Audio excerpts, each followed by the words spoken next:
मेरा नाम राशि जहीर है और आप देख रहे हैं ऑनलाइन न्यूज इंडिया। आपको बताने की जरूरत है कि इस समय पत्रकारिता खास करके चुनाव के मौसम में किस तरह से एक तरफा रवैया इख्तियार कर चुकी है और नेताओं का तो काम है हिंदू मुस्लिम करना और उस हिसाब से अपने वोटों को बटोरना, लेकिन उनका सहायता और उनका हेल्पिंग हैंड्स किस तरह से न्यूज चैनल बन गए हैं, यह आपको मैं बताना चाह रहा हूं। अंबानी का चैनल 18 बहुत अग्रणीय है और सबसे ज्यादा भारतीय जनता पार्टी की सरकारों की मदद करने में तुला हुआ है। आप देख सकते हैं, आपको एक खबर दिखाने चाहता हूं। मोहम्मद जुबैर ने इसको ट्वीट किया है, आपकी स्क्रीन पर लगाऊंगा ये पोस्टर।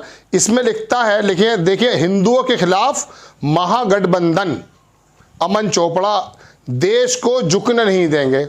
अब आप ये बताइए, देश को झुकाने के लिए कौन सी पार्टी काम कर रही है? देश की पार्टियां हैं, सूबे की पार्टियां हैं, वो सब संविधान के मुताबिक अपने इलेक्शन को लड़ रही हैं, लेकिन ये लेकर आया है कि हिंदुओं के खिलाफ महागठबंधन।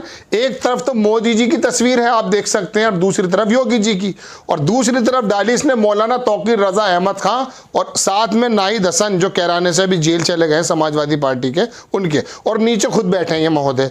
ये आलम है अंबानी के चैनल का। अब इसको मोहम्मद जुबैर हैं, उन्होंने ट्वीट किया, लिखा कि Ambani's channel giving very tough competition to Sudarshan news. Sudarshan news के बारे में आप जानते हैं, वो खुलेआम बजाय कलम के तलवार उठाता है, तो उसके बारे में कटाक्ष किया है। बहरहाल खबर की तरफ आते हैं। वसीम अकरम त्यागी इसको लिखते हैं कि हालांकि खुर्शीद रब्बानी सर, आपको क्या लगता है कि क्या बिना 18 राहुल जोशी की मर्जी के ये सब हो रहा है? क्या आदिल जैनुल भाई जी अपनी बात कर रहे हैं, सबको पता नहीं है?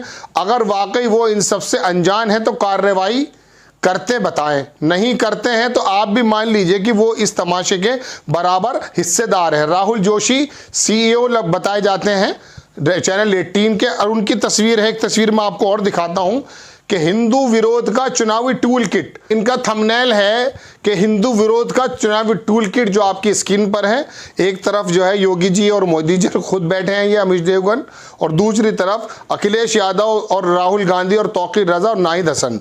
आप एक बात बताइए, नाहिद हसन कैराना के एक विधायक हैं, 100 करोड़ हिंदू एक तरफ और नाहिद हसन, कहीं से ये मुकाबला नजर आता है आपको? लेकिन ये मुकाबला इसलिए बनाया जा रहा है कि इनके पास मुस्लिम वर्ग की तरफ से कोई ऐसे फुटेज नहीं है और ऐसी चीजें नहीं है जो ये कम से कम आतंकवादी बता दें, और बता दें आप लोगों को कि अगर आपने भारतीय जनता पार्टी को नहीं चुना तो ये आतंकवादी टाइप लोग सत्ता में आ जाएंगे। तो इन्होंने क्या काम किया, एक कैराना उत्तर प्रदेश की विधानसभा का एक छोटा सा विधायक जो जेल में है, जिसका टिकट भी कट चुका है, उसको लाए हैं 100 करोड़ हिंदुओं पर और टूल किट बताते हैं। ये आलम है। चलिए अब मैं आपको बताता हूं। अविनाश दास ऑन ट्विटर पर ये लिखते हैं कि यह है पत्रकारिता, धार्मिक उन्माद फैलाने वाली पत्रकारिता, दंगों की जमीन तैयार करने वाली पत्रकारिता। मोदी युग में पत्रकारिता की इस जहरीली उड़ान का स्वागत कीजिए। हिंदुओं के खिलाफ महागठबंधन, वही अमन चोपड़ा नया आदमी आया निकल करके। ये इस तरह की हरकतें चल रही हैं। कांग्रेस आई ने भी माइनॉरिटी साइलेंस का जवाब दिया। लेकिन अब मैं आपको एक खबर और बताता हूं साथ में। ये रोहिणी सिंह है, बड़ी पत्रकार लिखती है कि Mukesh Ambani's channel that had received the maximum money, पैसा लिया है अंबानी के चैनल ने। इन्होंने कहा from Uttar Pradesh information department says OBC opposition leaders are anti Hindu. मतलब इनका आरोप है कि बहुत बड़ा पैसा चैनल 18 ने उत्तर प्रदेश के जो इंफॉर्मेशन डिपार्टमेंट है उससे लिया है और कहा है कि opposition leaders are anti Hindu. अब सारे लीडर्स को एंटी हिंदू, अखिलेश यादव को भी मुसलमान, राहुल गांधी को भी मुसलमान, और सबको ये बताने की कोशिश कर रहे हैं। ये आलम हो चुका है। अब राजीव निगम इस पर क्या लिखते हैं, रणविजय मनोज कुमार झा, ये राज्यसभा सांसद है आरजेडी की तरफ से, इन्होंने लिखा कि can we hope, election commission के बारे में कह रहे हैं, can we hope election commission would take suo motu cognizance, अपने आप सो मोटो लेंगे, वो खुद संज्ञान लेगा, और else one gets to believe that mandate under article 324 is dead. 324 article के अंतर्गत बता रहे हैं वो कि क्या मैंडेट जो है वो किसी तरह से ये यकीन करते हैं आप कि वो ख़त्म हो चुका है, 324 नंबर का आर्टिकल। लेकिन इलेक्शन कमीशन भी शायद सोया हुआ है। दिलीप मंडल की एक बात और दिखा देते हैं, आपकी स्क्रीन पर है। वो लिखते हैं कि मुकेश अंबानी जी देखिए आपकी कंपनी के लोग क्या कर रहे हैं, ये आपकी ही शय पर हो रहा है। सरकारें तो आती जाती रहती हैं, राजनीति में कोई अमृत पीकर नहीं आया। ये बात समझिए कि देश और पैसा बड़ी चीज़ है। इस कदर छोर पर खड़ा होना बिजनेस के लिए भी ठीक नहीं है। मतलब अंबानीज और अंबानीज के चैनल बिल्कुल एक तरफा जो आ गए हैं मोदी जी के साथ और उनके चैनल्स के साथ, वो बता रहे हैं कि इस कदर ये ठीक नहीं है देश के लिए।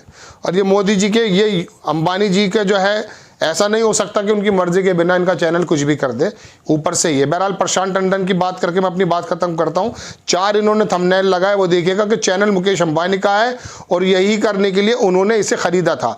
इस किसी के अंदर फासिस्ट लक्षण और नफरत कूट कूट के भरी हो, वही अपने चैनल में इसकी इजाज़त दे सकता है। मुकेश अंबानी ये पैसे के लिए भी नहीं कर रहे हैं, कुछ 100 करोड़ की सालाना आमदनी उनके लिए छोटी रकम है, उनका एजेंडा है। एजेंडा भी क्यों ना हो, आपको याद है 2014 में प्रधानमंत्री पीएम पद की शपथ ली थी, उसके कुछ महीने बाद, 1, 2, 3 महीने बाद ही चैनल 18 मुकेश अंबानी ने खरीद लिया था। जबानें खरीद ली गई थी, तमाम चैनल्स। एक को राज्यसभा सांसद भेज दिया। अरुणपुरी के क्या हाल है आज तक वालों के, आपको मालूम है। तमाम ये चैनल्स क्या कर रहे हैं आपको मालूम है। मोदी जी ने इस काम को किया, चैनल्स को खरीद लिया गया। उसके बाद से 2014 से लेकर अब तक जो हालात हैं वो आपको मालूम है। अब इनके थंबनेल दिखा देता हूं मैं आपको। नमाज पढ़ते हुए लोग हैं, सड़क पर नमाज, मजहब या मनमानी। आप इसका ये शक्ल देखिए, इस अमन चोपड़ा नाम के आदमी की। ये आदमी क्या जहर बोल रहा है।